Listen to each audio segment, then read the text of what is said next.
They set it up, and they've carried through.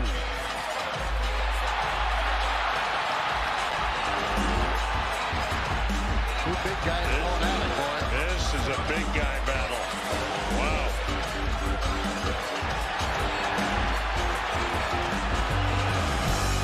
Well, an advantage for the Ranger.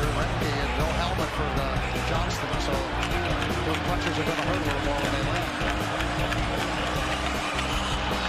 Let them go. One guy's 6'7", how big's Johnston? 6'5"?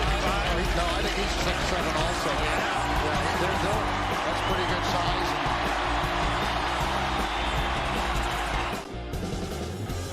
Oh, Let's go! boom.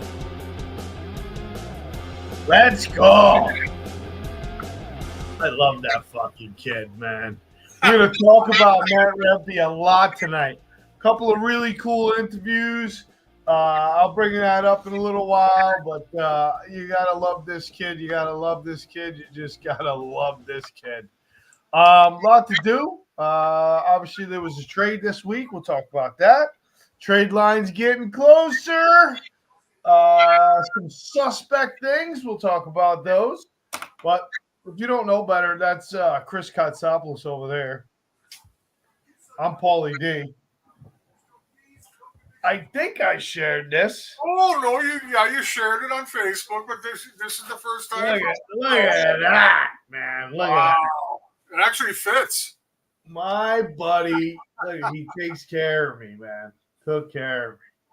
Stadium Series, signed by one and only, the number 10, Ron Duguay. I got a story for you. I got to tell this story. So, I know, but I have to do something because Allegion's screwing it up for you that day. You know? So I'm gonna wear this real quick, but Look at I'm that. never gonna wear it again. But I gotta tell you a story. You know why I wanted this hat? So Constantine calls me up and he says, Constantine calls me up and he says, "Hey man, you know it sucks. You didn't make it. This is what we did." Buddy, what hat do you want? He's like, I got two hats. You pick what you want. I said, I want the Duguay hat. And he was like, okay, you can have the Duguay hat. So him and Lisa sent me the Duguay hat and the puck. Where's the puck? Oh, I put the puck in a special place. It's up there. I'll have to go get it in a minute. And I got to tell you why I wanted the number 10, Ronnie Duguay. When I was a kid and I used to play hockey, tons of street hockey, ball hockey, roller hockey. My dad loved the New York Rangers. This is why I'm a Ranger fan, okay? So Ron Duguay with the free-flowing hair out there, one of the only guys, ooh la la Sassoon, handsome guy, got the hair, skating around. My dad loved the team. And when I played, I used to say, because I wore number 10. I used to say to my dad, can I grow my hair like Ron Duguay? And he would just look at me like, and he would say, no, you can't. I'm sorry. But I'm like, Dad. He's like, I know, it'd be cool, but no, you can't. Sorry. So that's why I wanted the Duguay hat. Anyway, I digress. Well, you know, I played against him when I was 16. When he was in the Sudbury Wolves, I was a Windsor Spitfire. I fought him in junior. We became teammates, and I kind of nicknamed him there for a while, the Poodle, because when you looked at his hair, he kind of looked like one of those. You know what I mean? And boy, oh boy, did he make sure that mane was nice and perfect before every game. You know, and it's really funny when you told me that story. I could just see your old man. He probably would have slapped you one too, and you come home with a dude looking like that. No, well, he was in charge of our haircuts, you know, and they were tight, boy. Let me tell you, the father was very militaristic. So yeah, Dude's a good guy. You know, there was a bunch of hats in there, and I got him to sign one. I got another one signed for a good friend of ours over here too. And my son got left with the hat with no autograph, so I feel privileged, big boy. I do, man. I do. I'm very thankful. Very thankful. My kid doesn't want anybody's autograph. He don't even want his old man, so he's happy. He's just happy with the hat and the puck too. So I don't even have a hat. I didn't keep a hat or a puck. I know, man. I thank you. So anyway, we got the shrine going. The shrine is going. I don't think we're going to be using the red light tonight because I'm in a good mood. I'm kind of calm. You know what you need now? You got to go find yourself a mannequin so you can put the jersey on it, put Doogie's hat on it, put a wig underneath. Yeah. Put a wig underneath. That's hilarious. Hello, Mike. Hello, Beth. They're on. Ron Duguay and Bubba Beck. I'm gonna have to try again and see if Dukes will come on for a show before the season ends. And Bubba, I let Bubba know about it. Bubba trying to get him on the show, but he's going through some medical situations over there in Hong Kong, and I'll get in touch with him again and see when he's ready to come on. Yeah, he. I chat with him on Facebook from time to time. He was the other one. He wore two numbers with the Rangers. He won 3 and 5.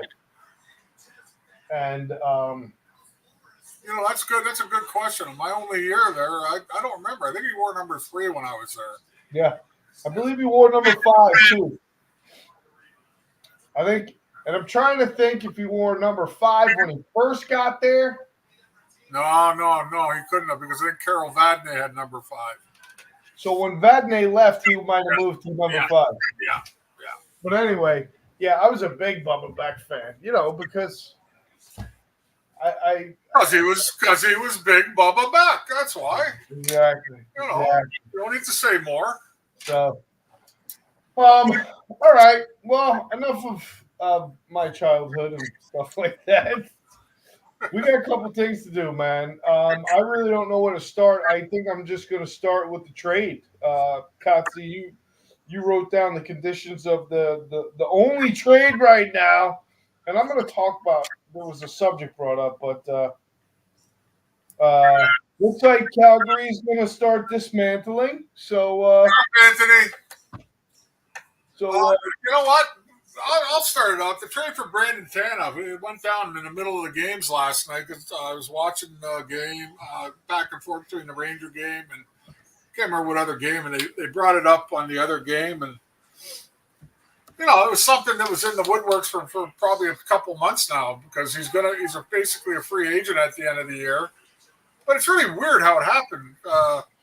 Calgary maintains, I believe, 50% of his salary for the rest of the year. And then somehow Jersey eats 25% of the year.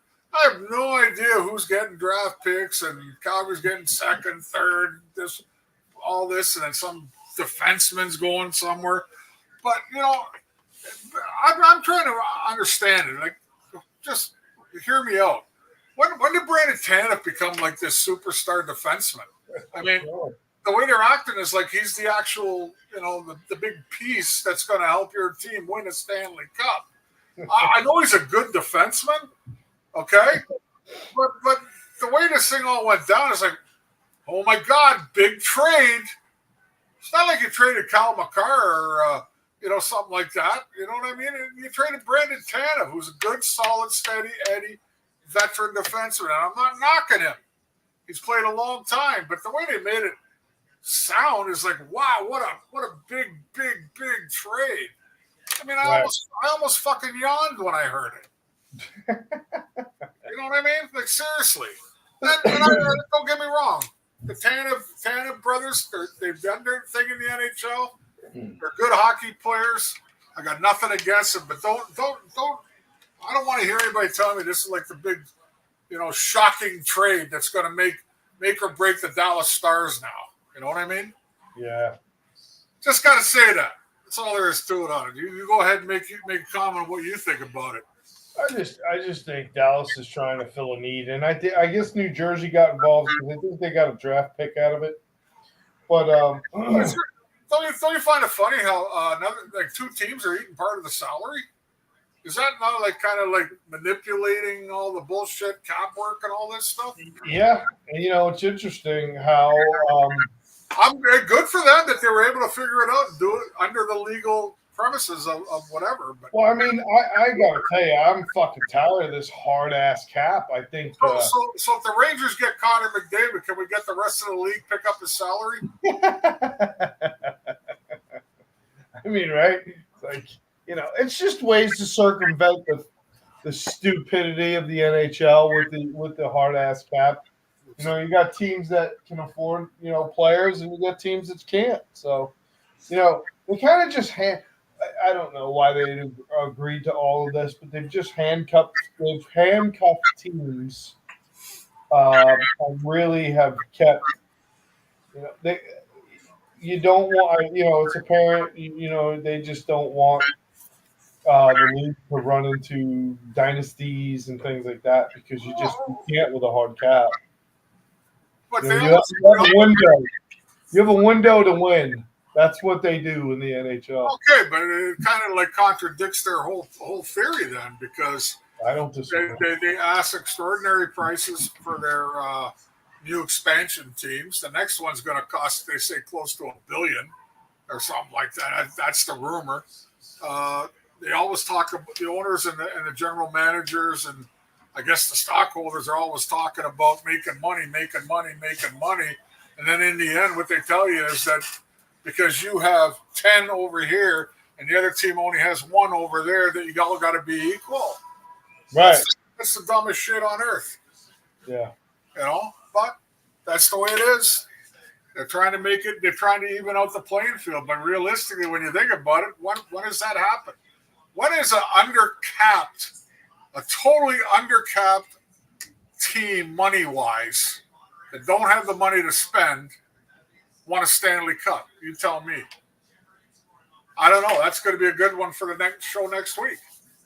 When is the last time a team that was so poor when it comes to the money won a Stanley Cup? Yeah, I mean, you got to pay, Paulie. That's basically what it is. The teams that win usually spend the most money. Sure. Doesn't happen all the time, as we could say about the New York Rangers through the 90s and stuff like that, other than 94. But I'm just saying. You got to. What are your odds on the Coyotes winning a Stanley Cup in the next 5 years? Probably 1,000,000 to 1. You know what I mean? I say that respectfully. Yeah, I get it. You got to have the talent to win, of course. There's so many other components, but geez, if you don't have, if you don't have a top goal scorer, if you don't have a top goaltender, if you don't have, a way to put the puck in the net and a way to keep the puck out of the net, it's a tough way to run a business, because general managers, presidents of team have to go out and every year have to look at their roster, look at who's available, look at what fits under their money cap, and if they go out and get who the best players are, and it doesn't work, the fans turn on you. You know what I mean? Where in the old days is one of these, okay, so we paid millions to this guy. Let's go to the next guy. Right. Yeah, right. Exactly. Anyhow, I'm going to just say it. Brandon Tanev, you're a good hockey player. I'm not so sure that this is the biggest trade that in the last 5 years that I've heard, pre-trade dedeadline. That's all I'm saying. That's all I'm saying. I will say this. I mean, at the end of the day, you think about the structure, you kind of, these teams that do win, they still have to almost mortgage their future, because, we were talking about some of the Rangers situation, and you could say this across the league, but you have to sign these talented players to these long contracts so they can make money, right? Yeah. And what happens is you have a window of where they're in their prime, or you have good, and then they're great, and then maybe they're good, but then you start to decline. They're never going to be able to live up to that contract, but this is the NHL. This is what happens. You got to sign these guys for 10 years. at what the most $12 million, I think it is. You know, you look around at other sports and players are making 50, 60, 70 million dollars. You know, these guys are the lowest paid out of all the athletes, and they have to have these long, forever deals to make this money. The NHL just handicaps players and teams. So, it's just I don't like the system.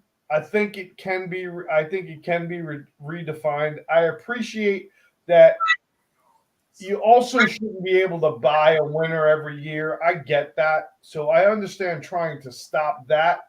But I also feel like there could be easier checks and balances. So See, I slightly disagree with you. I think you should be able to buy a winner. Any business in this world is trying to buy a winner. Is the NHL a business, or are we going to call it amateur? Which one? Yeah, I don't disagree. What are we? With that. You know what I mean? Yeah. Did I buy a National Hockey League franchise just to Have just a to be franchise? there, just to be there as a toy? No, Right. I want to win. And how do you win? By getting the best players, by not having any limits put on you as to who and how much you can spend. Right. I mean, I'm just using it as a business thing, and I'm far from a business scholar. Trust me. Right. That's all. I slightly disagree with it. If you want to come into the league and buy a franchise, like say you get a team in Salt Lake City, well, you better be prepared. You better have more money than it costs you to get in the damn league. Right. You better have enough money that you should be able to compete within 5 years. You know what I mean? Go out there and be able to buy that top free agent or whatever. But the NHL puts a cap on you, so guess what? You're out of luck. Yeah. All right, let's go. Let's get off that crap. Moving on. Yeah, to the next thing.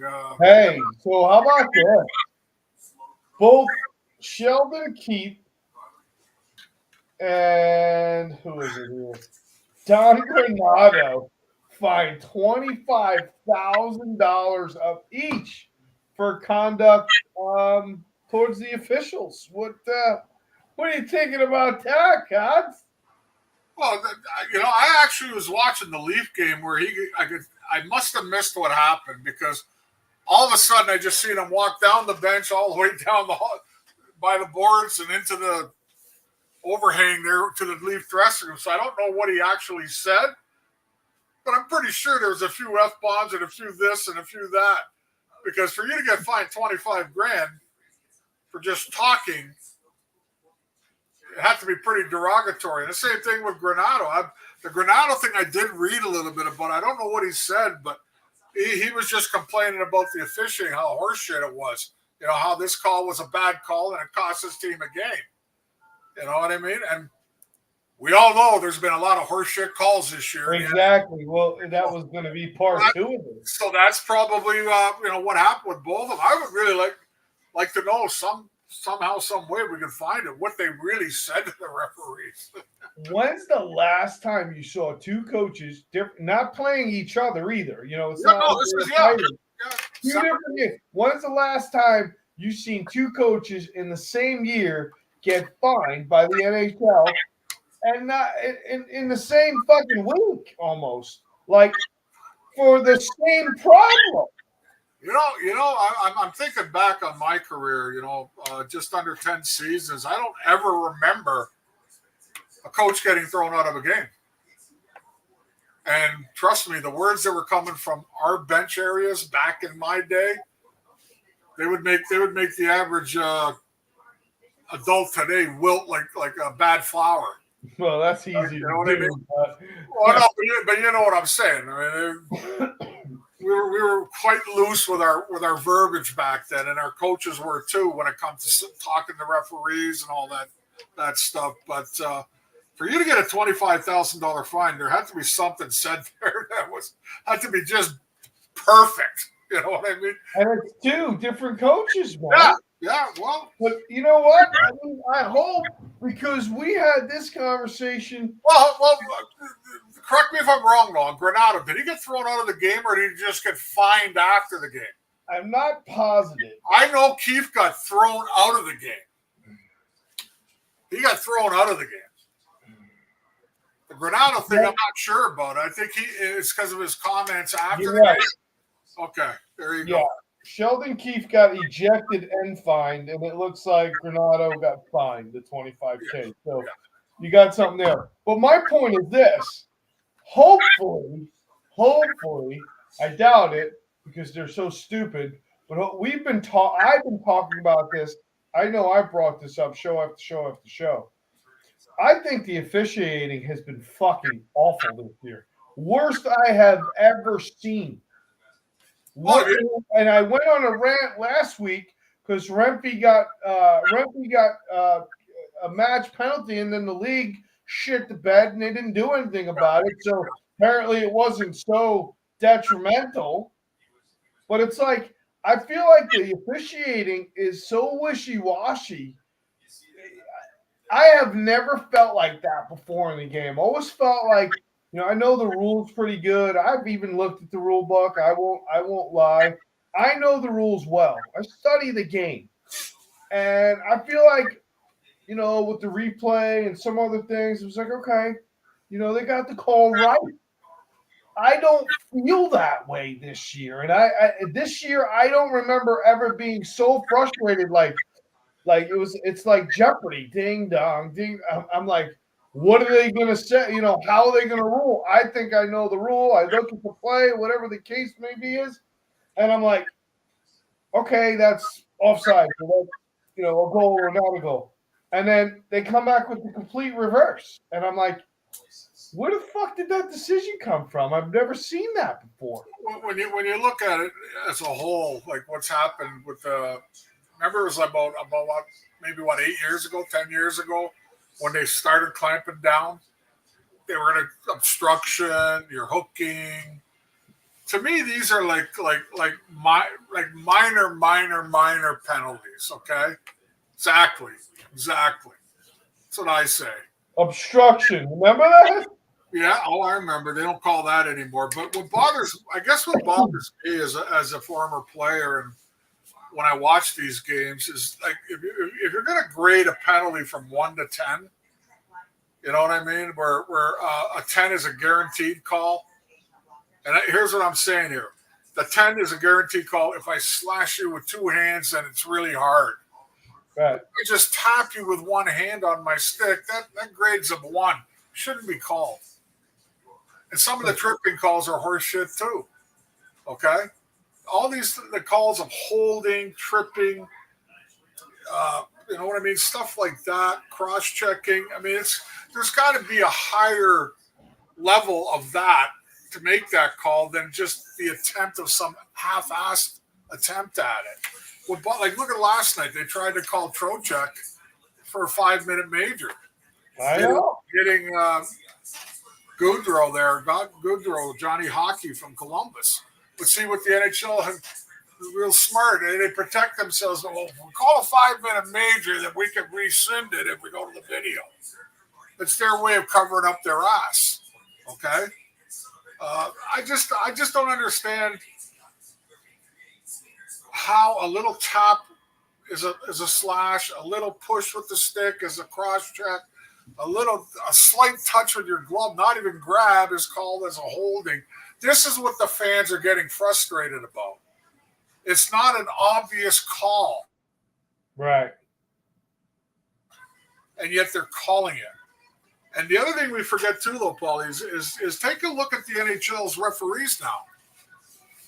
How many can you name that you know from the past? Not many. They're all newbies within the last 3 to 5 years. A lot of newbies out there. Trying to make their name to be that guy that, that, hey, when the playoffs start, I'm going to be that Stanley Cup, finals referee and stuff like that. I don't blame them because I know a couple of them. I actually know a couple of them. Jordan Samuels Thomas is a referee now. Played for Quinnipiac. I know him. And there's Bobby Halkitis played in the NHL. His son's now a referee. You know what I mean? Or a linesman, for sure, or whatever. But I'm just saying that there's got to be a stricter limit to what you call. That's why everybody's getting so frustrated. Fans see it. We see it on the replay 50 times afterwards. You made a shit call. And the players, They don't know what to think either. We've been saying the same thing for 15 years now, Paulie. Yeah. How do I play this game when last game you let me tap the guy, and today you don't let me tap the guy? Yeah. You know what I mean? It's just bullshit. It's all bullshit. They tried to speed the game up. They tried to make the game faster. They tried to make the game more exciting, and yet when you make shitty calls like that, it isn't. It just slows the game down. Now we got to go to the video on a 5-minute major, blah blah blah, all this shit. Anyhow, just garbage. Just garbage. Yeah. Agreed. I guess I'll start off here. Pat Verbeek was in attendance at the Ranger game. Sure, he's out sniffing around. He's sniffing around. Makes me think. You think he's looking at Kako? He could be. Kako, I don't know. All I have to say, Cots, is I'll be so hot if they even think about trading guys like Rempe or Enstrom or Cooley. I'll be hot, man. They better just be a pick. I don't mind. Somebody down south in the AHL, I don't mind, depending on who it is. But I'm going to tell you right now, I'll lose my mind. If it better not be Adam Enstrom. I'll be pissed. So I understand a lot of teams are looking at Enstrom. Well, he's a big guy, and he's playing decent with the Rangers right now. But I'll be honest with you, I don't think it'd be a big thing to trade him. Yeah, I'll be pissed, man. Well, that's why we're on the show here together, to drop the gloves a little bit on this one. I mean, he wouldn't be. I mean, he wouldn't. I don't think it would hurt the Rangers that much, personally. No, I mean you filled a physical role with Cooley. You filled another physical role with Rempe. Some of the other guys that played semi-physical on the front line are starting to play a little more physical now because of the addition of Rempe. Even the guys in the back line are starting to play a little more physical now. Edstrom's he's got a good future ahead of him. But this all goes back to what we talked about the last couple of weeks, Paul. It's a win now. It's a win now situation for the Rangers. Oh, I get it. Okay, and if they have to add a guy like Vetrano, where they feel they need a possible another goal scorer, and you lose a guy like Edstrom, you got to do it. Yeah, you got to do it. But the other names you mentioned, no way. None of the guys. No Othman, no Parole, no Sakura. None of those guys should be involved. The guys that are in college right now, the guys in junior, no, none of those guys should be involved. Well, I like our Twin Towers line. I do too. But it's a win now situation, so it's a tough call. It's a tough call. I get it. I understand. I understand. I just feel like that line has just helped this team identify better, and I think that line is going to be really important in the playoff run, man. I mean, they need a line that's going to be able to take the body on people. I don't disagree with you, but when you look at the 5-on-5 play for the top two lines, it's not that outstanding. Yeah, I know. The offense on 5-on-5 is not up to par with the rest of the top teams in the league.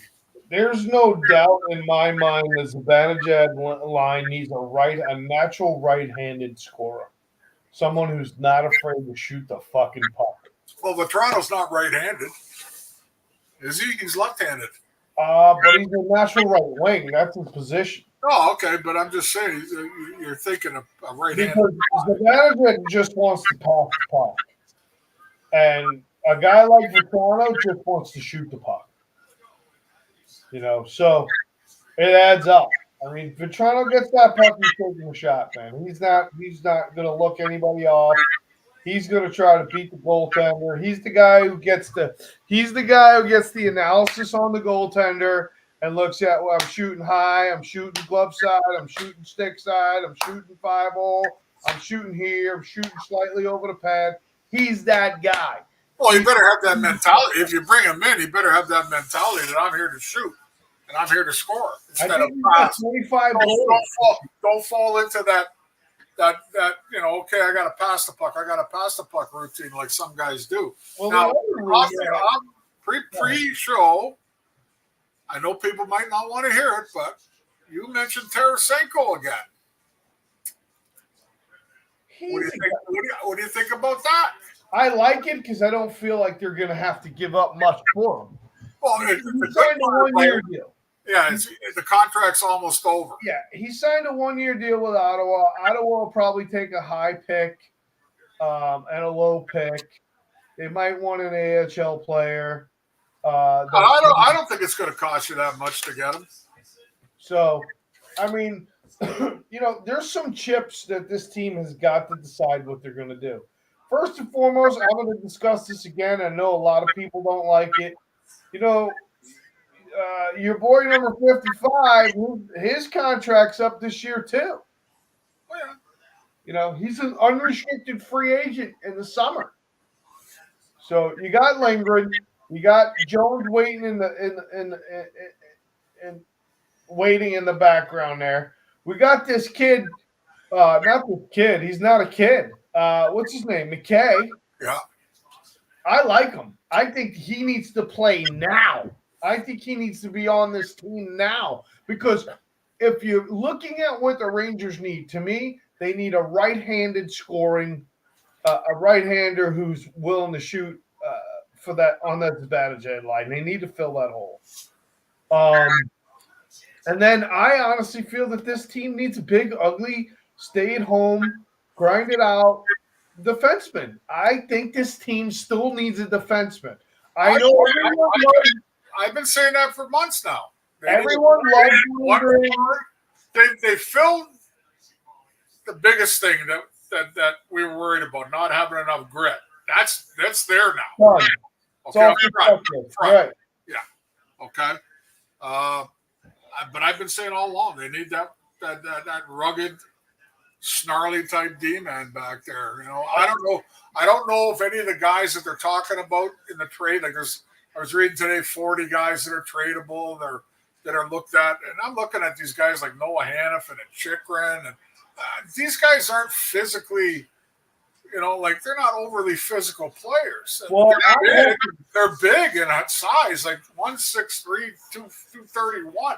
But they're not. They don't play that game. So here, my question is this, because this is how my mind. It's either you're going to bring McKay up and you're going to move somebody to get like Tarasenko or Vetrano. Now, Vetrano's going to cost them. I don't think Tarasenko does. Vetrano has another year on his contract, too. I think Vetrano will cost the Rangers something that they may not want to give up. Well, I agree. I think Tarasenko comes with a lot of ease. It's a touchy situation on how the Rangers are going to but you do have some chips there. Whether we want to agree with who they should, but Zach Jones is a chip. Kakko is a chip. You know what I mean? I'd like to see Gudis. If they're not going to bring up McKay, I like Gudis too, but I don't know what his contract is after this year. I don't know what it is either. You can't if you're going to bring Gudis in, he's got to be on an existing ending contract. You can't have him for another year. No, I know. I got to tell you, I have not been a big fan of Schneider's play lately. Obviously, I'm still trying to figure out. The other guy who to me is very tradable. The chip who's tradable to me is Keontae Miller. He's tradable to me. I don't see how great he is anymore. I really don't. Especially if you're gonna, if you want to bring up Mackey, or is it Mackey or McKay? I don't know. I think it's Mackey. I think they call him Mackey. The Rangers need to get stronger on the back end. That's just bottom. I agree with you. I've said that from the beginning. Come on. Lingard's contract is up at the end of the year. I think Schneider, I don't know. Schneider seems to have stalled in his development for me. I've been harsh on him this year too. Okay, I don't think he's as physical as he was when he first came into the league. But you know what? He's starting to show his offensive talents where he's actually rushing the puck now. Okay, Right. So that's just the evolution of a player that started out playing defense, but he's showing another side now. He's actually like contributing on rushes now, Paul. He's dumping the puck in, going after it, stuff like that. Maybe that's what he's been told to do. I don't know.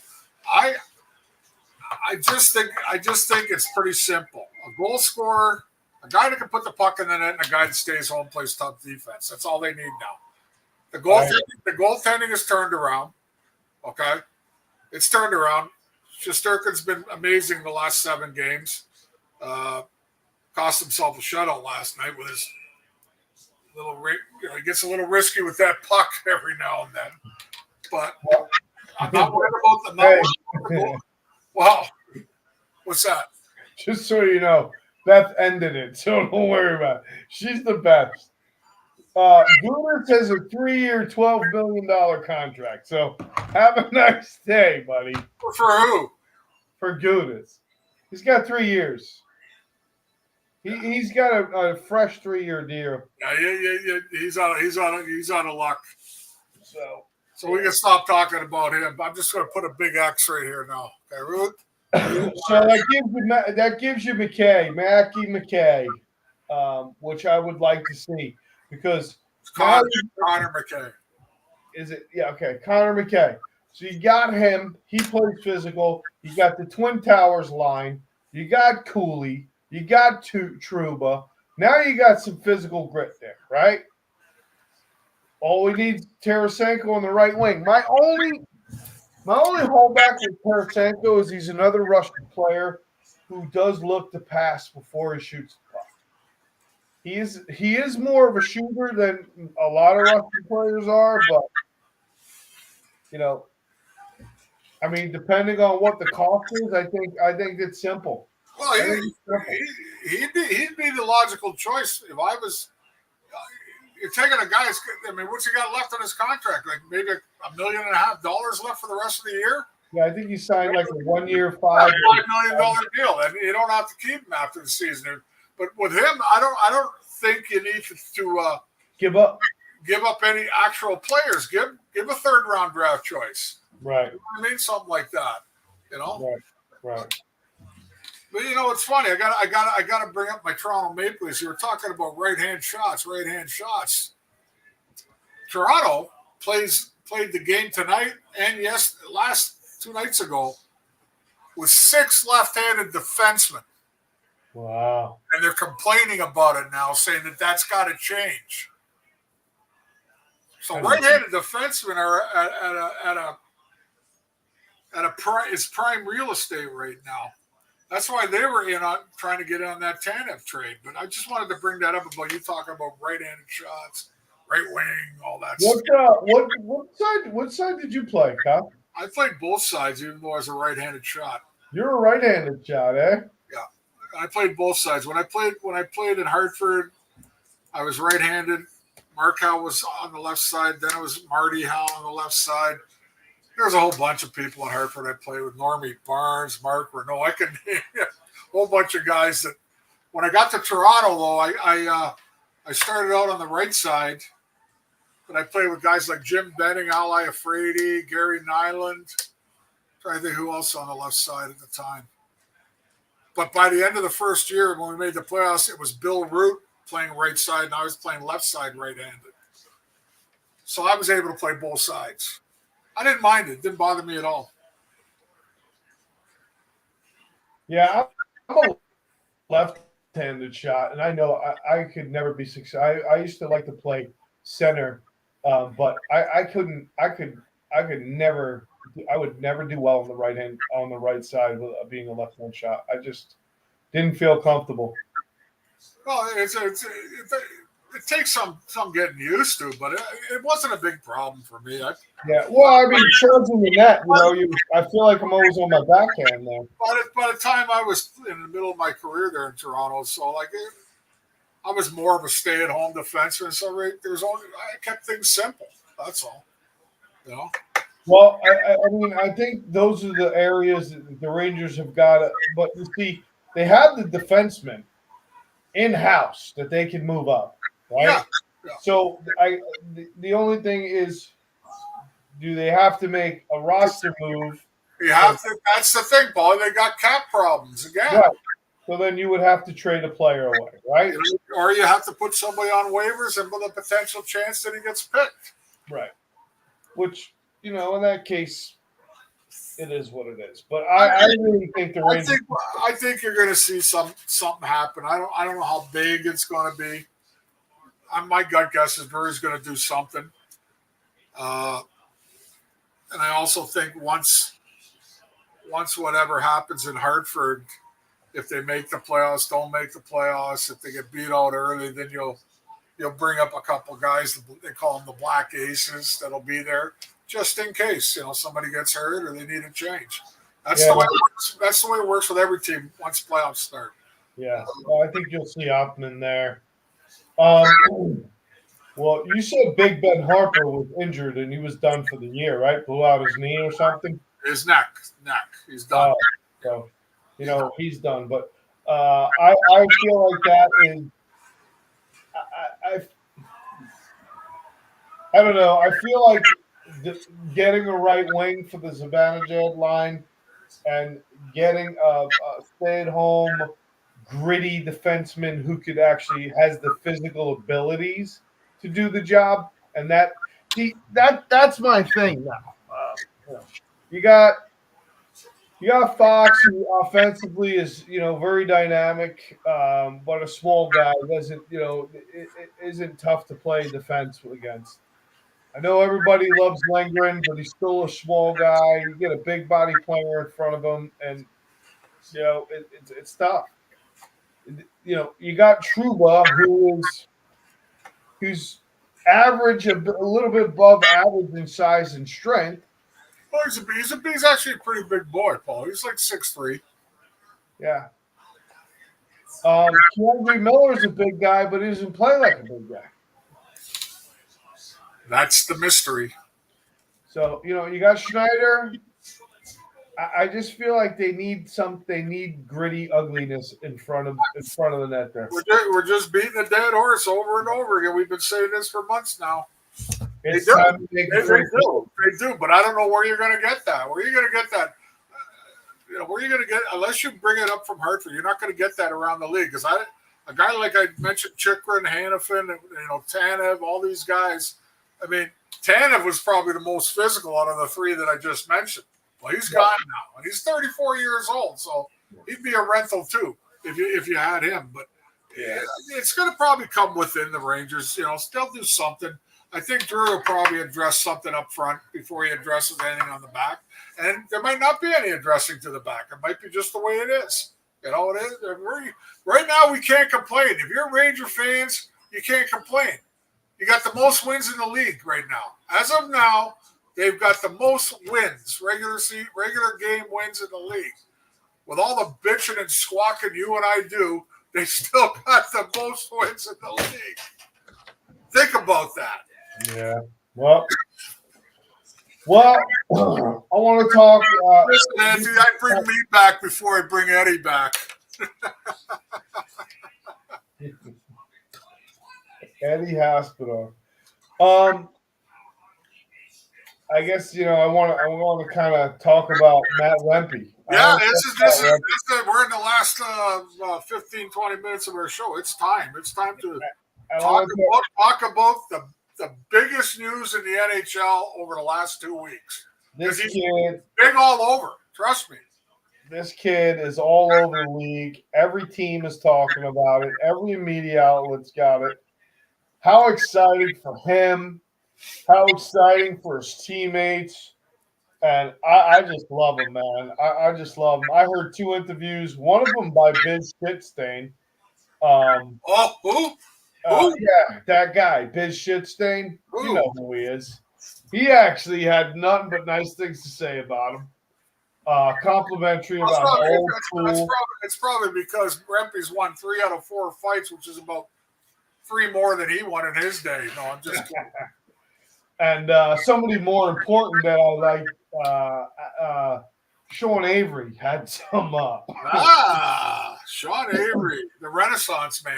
who you guys know, if you know me, I was a big Avery fan. I loved Avery. So was I. I love what he brought to the team. I like his. He had snarl. He had snot. He had it all, man. And some swagger. You know, he had a ton of swagger. But nothing but great things to say about how Rempe is a chip off. You know, like the old style. He's very well liked. He comes in, plays hard. He's willing to challenge or take a challenge from anyone, and just winning the hearts, of the fans and the players around him, man. Well, you could hear it in the crowd last night. Every time he got on the ice, you could hear the crowd show, the sound of excitement when he was on the ice. Listen, he's 6'8.5". Okay. He's only 21 years old, by the way. That's a baby. I think everybody thought he might have been 22, 23.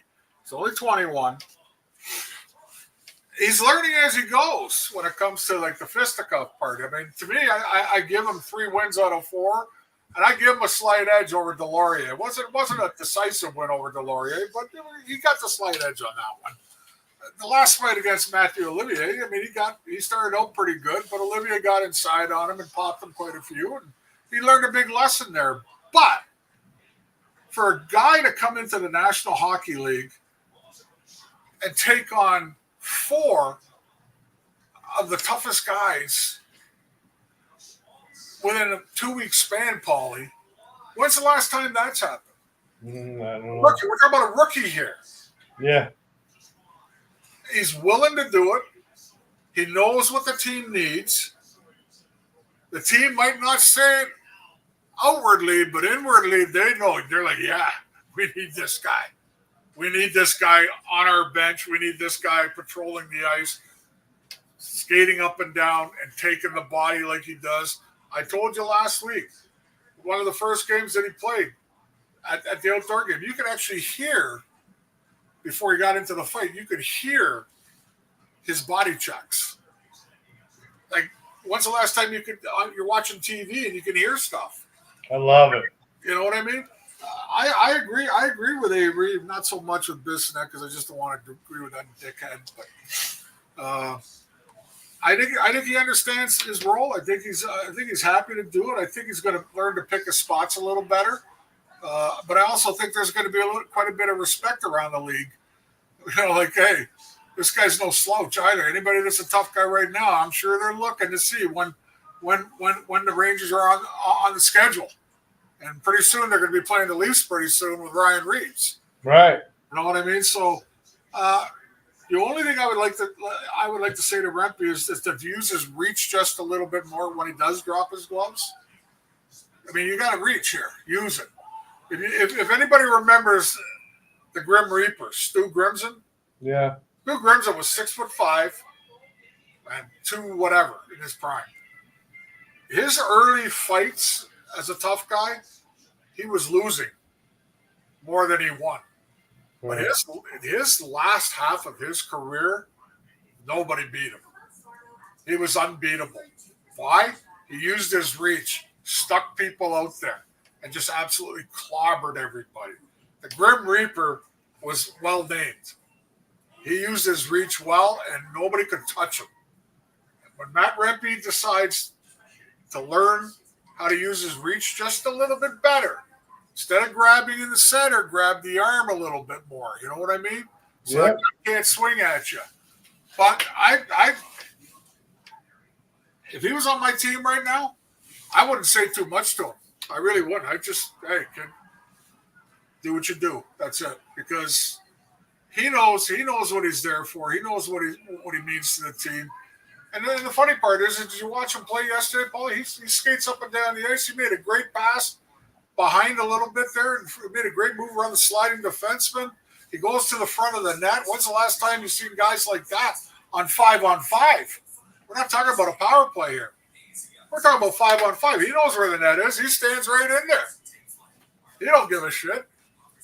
And you got to love that. And like you said, his interviews are hilarious. You can tell he's just so happy. And he's willing. So I love the guy. I think it's probably, right now, the biggest move the Rangers have made so far this year. Yeah, I love him too. So talking about, I think it's Saturday, right? Do you think he's going to go with Reeves? Who knows? You know? Think he's taking a break? Does it? No, it's got nothing to do with he's taking a break or anything. Maybe he's going to let the game dictate. What's that? Let the game dictate. Let the game dictate if he needs to fight Reeves or not. Yeah, if it happens, it happens. I don't think they're like exchanging texts right now saying, "Let's go next Saturday" or whatever. I mean, if that was the case, they should have had a rematch yesterday with Olivier. You know what I mean? But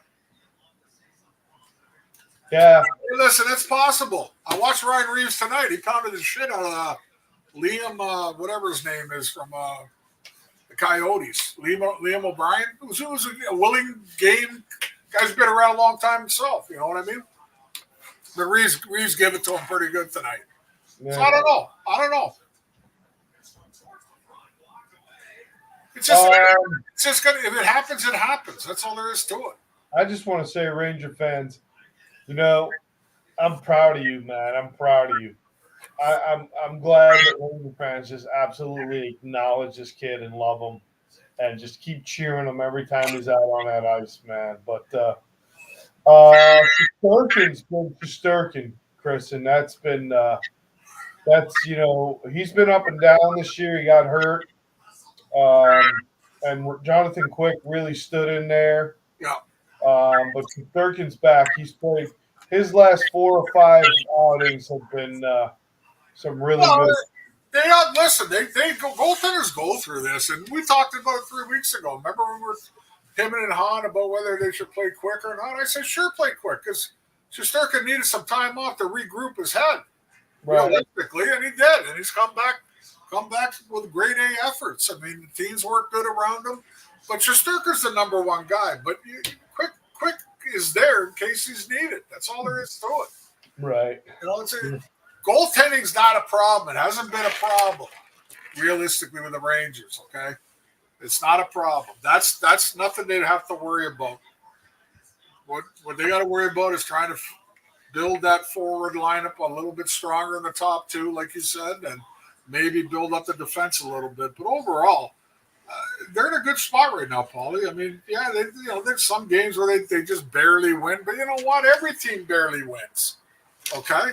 Yeah. Every team's going through it. They've been barely winning 40 times this year already, okay? So if you can name another team that had 40 wins ahead of them, you can't right now. That game's in Toronto.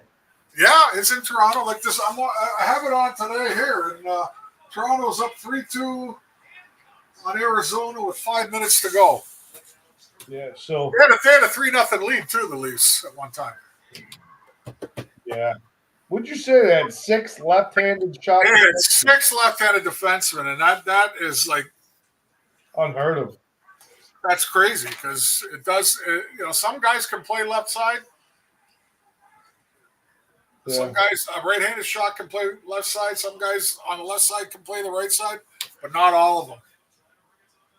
Yeah. I'm going to tell you, every hockey player in the world has the highest IQ. You know what I'm saying? Yeah. Well, I mean, strategically, the position doesn't change. It's just I mean, obviously, it's it's your. There's a lot of little different things that the fan doesn't pick up on. Yeah, there's your. You're a right-handed shot. You're going back to get the puck from your goaltender. 9 times out of 10, you're picking it up on your backhand. Right. Okay, now when I was playing the left side, I'm going back behind the net to get the puck from Kenny Reagan.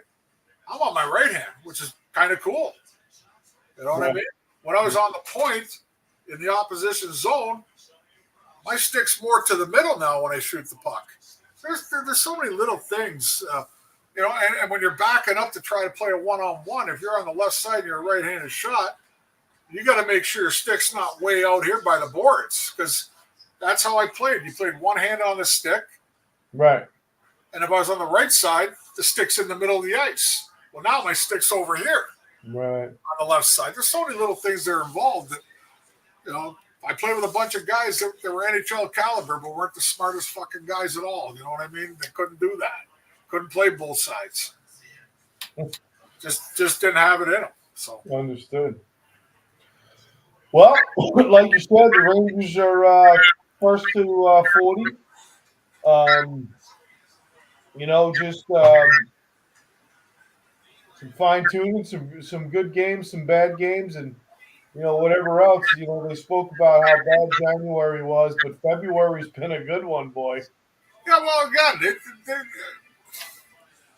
we got spoiled how great they were, 18-4-1 there, and you knew that something had to happen there where they're going to play like around 500 or barely 500, and it happened. Now they're back way above it again. They're back in business again when it comes to being a first team overall. But there's so many teams that are starting to gel at the same time. Florida, Carolina, you know what I mean? All these teams are starting to pick up steam again, and the Rangers need to continue. Excuse me. Yeah. That's all there is to it. They don't have to change anything. The only thing they have to wait for now is whether Chris Drury makes a move or not. That's all there is to it. Keep playing the way you're playing.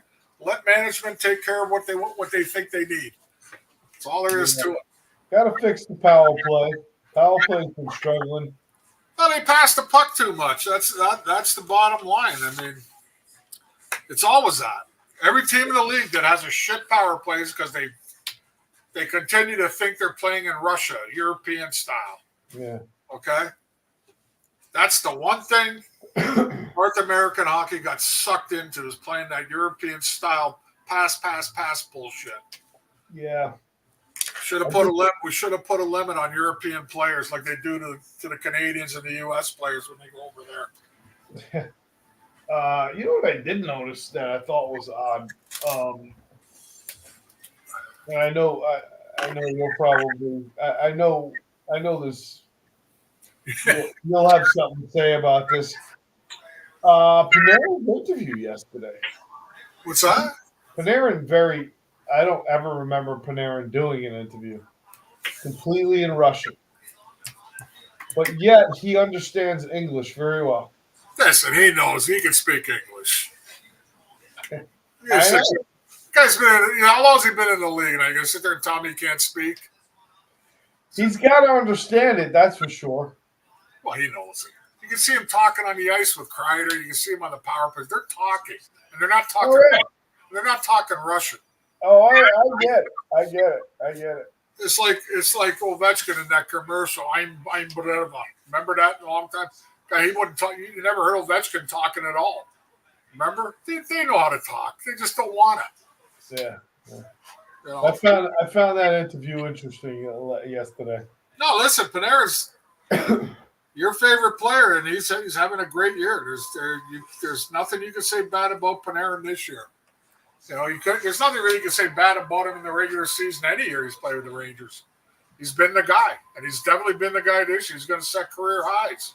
You know what I mean? Listen, the guy is breaking Ranger records left and right. People can say what they want to say.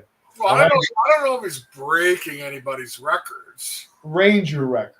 Well, whose records? He's only got 30-something goals. The most goals is 50-something. No, I get it. Which records are you talking about?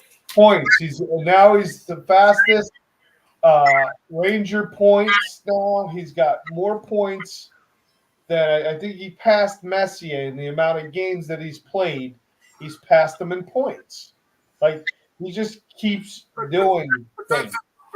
Those aren't records. The record is the guy with the most points, most goals, and the most assists. He's creating and breaking milestones. He's placing himself in the top 10 of the echelon of Ranger history. Exactly. Thank you. But those aren't records, Paul. He continues to look very good on Ranger milestone. Rod Gilbert is the leader, goals and points. I get it. Just to let you I understand that, but he's again, he's climbing. he's at, what's he at? 78 points right now? Oh, 82, I think. Okay, he broke the 80-point mark. Yeah. So yeah, it's just. I think he's fourth or fifth in the league right now. Listen, the guy's a dynamic hockey player. Absolutely. This team has really done well with him. That line, I believe, I want to equate a lot of Lafreniere's development is because he's played on that line with him and Trocheck. And I got to tell you, I know we're hitting the time here. I'm really starting to see Lafreniere for what everyone saw him as when he got drafted, because I know you were talking about this last week. I think last week or 2 weeks ago. The kid can really handle the puck. Oh, yeah. We're starting to see more of that. He can handle the puck in small spaces, man. So his vision is you're starting to see it. His passing has been fantastic.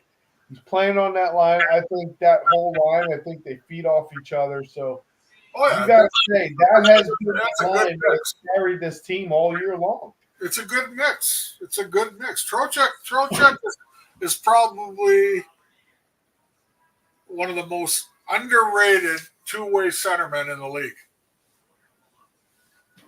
right now. I wouldn't disagree. The guy contributes offensively, contributes defensively. He takes the body. He's got a little nasty streak in him. You know what I mean? He keeps the other team on edge with his yapping. He's a yapper. You know what I mean? All that stuff. Getting back to Lafreniere, though, Paul, what did I say to you like 4 years ago when they drafted him? And he didn't come out of the gates blasting. And the second year is kind of the last year he kind of did okay. He was number one overall, and that's all people put their blinders on. But he did not go to a shit team like Jack Hughes did to the Jersey Devils, where Jack Hughes automatically leaps into that number one center spot. Had Jack Hughes been drafted when the Devils were winning Stanley Cups, you think he's taking Jason Arnott's spot? No. So now what's happening is Lafreniere couldn't show anything and didn't show anything at his own fault too, playing on the third lines. No. You know what I mean? But now he's moved up to the second, basically first, back and forth. Right. He's starting to play with number one and number two type players that showcase his ability. I'm not saying he's going to be a blistering. That's not going to happen. I know that already. He's not that kind of a player. But he didn't get drafted to a team that was a cellar dweller. There was already guys set at right wing and left wing and right wing and left wing and center. So he didn't get the jump right away. Like Jack Hughes got put on a Jersey Devil team that was shit. Yeah. They were crap. So automatically, here, Jack, go ahead. You're the first. You're our number one guy. You're going to play 25 minutes a night right away. Yeah. This is the things that people forget about certain things. Now, I'm not comparing him to Jack Hughes. Jack Hughes is a game-breaking type player. But Lafreniere, I'm okay with him now. I'm more than okay with him now. Yeah, he's got something going. He plays a little arrogance now. He's getting the opportunities. And, one of these years, if he continues like this, he's going to have like 40 goals, no problem. Because he could probably have as many as Panarin right now with a little luck. If he could finish a little bit more, yeah. He definitely gets opportunities. Oh, yeah. And he's had more opportunities this year than he's ever had. Which is a good thing. But people got to remember that when you get drafted first overall and stuff like that, There's a big thing about what kind of a team are you going to. Are you going to a team that's loaded? Remember, the Rangers got lucky and won that ball. Okay, remember? The odds were against them getting that. Yeah. They got the ball. He was the consensus #1 pick, so they took him. Now, if he was going to a New York Ranger team that didn't make the playoffs like some of the teams in the 90s didn't, he'd have got ice time right away. Final 4-2. Leafs win 4-2. Well, that's going to be a good game. So Here come the games now, man. They play the Leafs. Who else? They play another tough team. Let me look. I don't know the schedule like you do. Yeah, hold on. Yeah, they got a couple of big ones coming at them now. So they play the Leafs.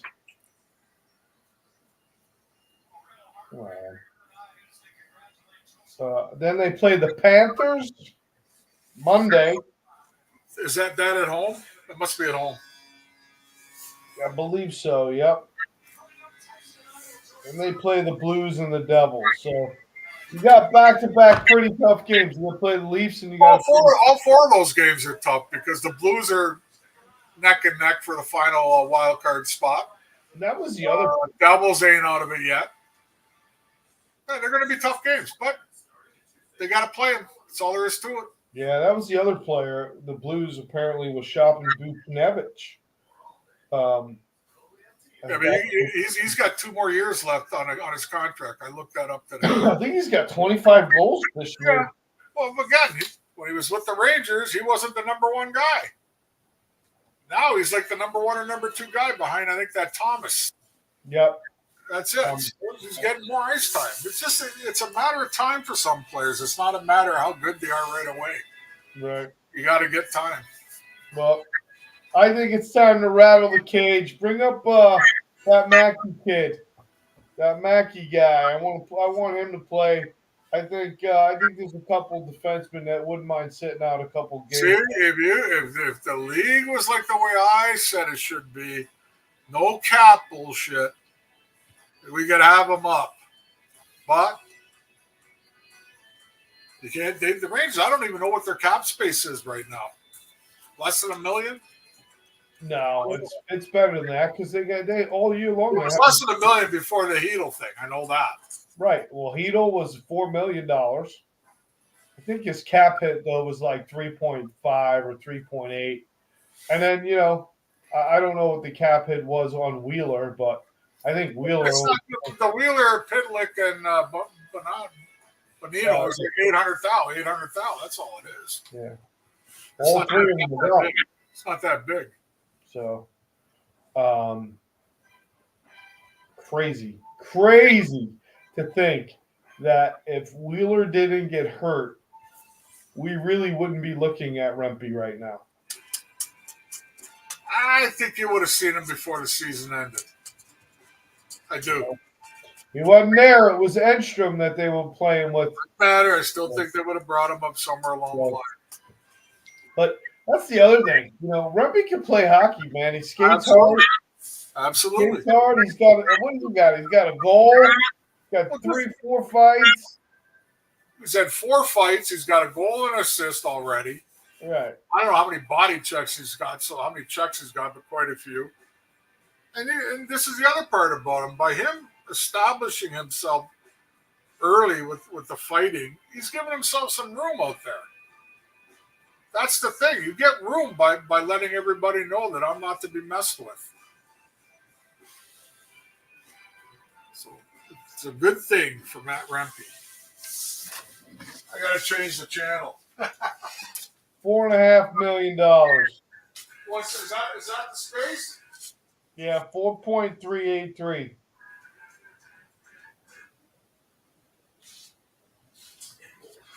I feel like that's light, but